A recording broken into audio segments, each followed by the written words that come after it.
According to my research, the Arabic name Jibril, Angel Gabriel, was plagiarized by Muhammad from the Syriac language of the Christian Bible.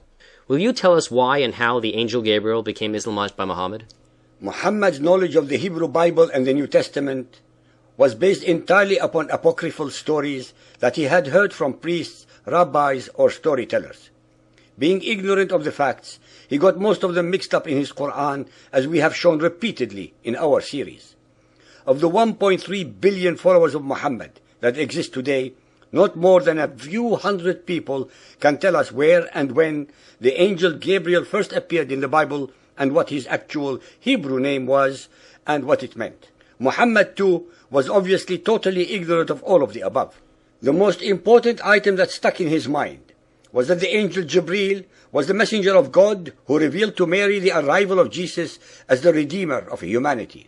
Being the consummate desert pirate that he was, he not only plundered the wealth, produce, and lives of others, but graduated to plundering, plagiarizing, pirating, and perverting the thoughts, precepts, concepts, and ideas of other people and claimed them to be his own.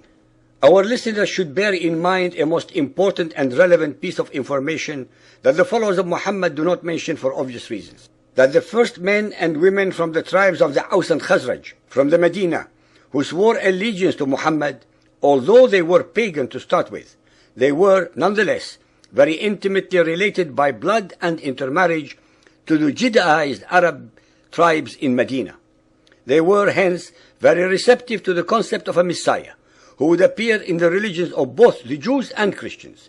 Muhammad was not working out his cult belief system in a vacuum. Since these men and women were mostly illiterate, superstitious, and very ignorant of the contents of the Bible, Muhammad was clever enough to deceive them into believing that he too was a prophet following in the footsteps of the earlier Hebrew ones. Sunan Abu Dawood, Hadith 2159, narrated by Abdullah ibn Abbas.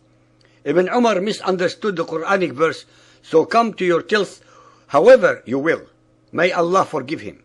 The fact is that this clan of the Ansar, who were idolaters, lived in the company of the Jews, who were the people of the book. They, the Ansar, accepted their superiority over themselves in respect of knowledge, and they followed most of their actions. The people of the book, i.e. the Jews, used to have intercourse with their women on one side alone, i.e. lying on their backs. This was the most concealing position of the vagina of the women. This clan of the Ansar adopted this practice from them. By associating himself with the Ishmaelite branch of Abraham, and by alleging that the Arabs were descended from that branch, he became, in their mind, the Arabian version of the promised Messiah.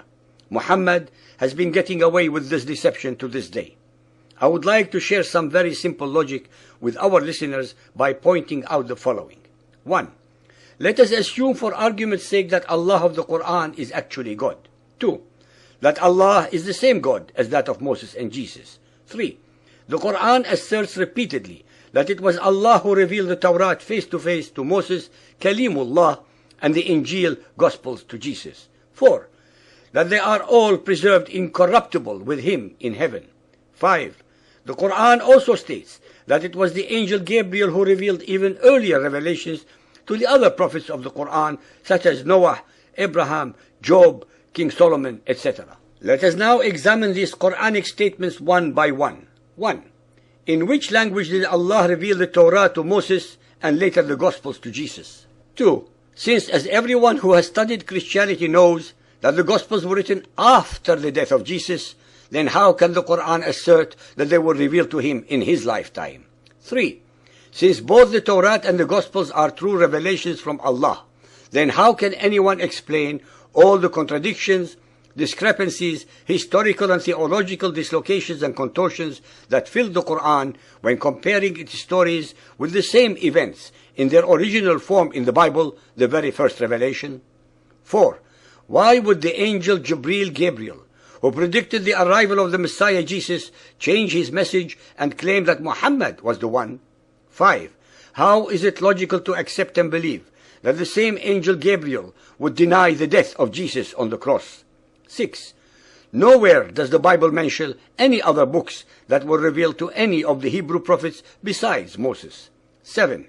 Can any follower of Muhammad give us the names of the other revelations in book form to the other prophets of the Quran and where they are? I can go on reciting at least 60 to 70 other differences, but I believe that the above are enough, since finding an answer to them would also be an answer to all of the others. It is inconceivable to believe, accept, agree, or even imagine that the Quran could have been revealed to Muhammad by the same Gabriel as that of the Bible, or that the God who instructed him to reveal its contents is the same as the God of Moses and Jesus. It is not up to us, the so-called unbelievers, to prove our veracity, because the burden of proof actually resides with the followers of Muhammad, to provide the answers to these questions and anomalies, based entirely on facts, if that is at all humanly possible. We await with great anticipation any and all comments that may emanate from the followers of Muhammad.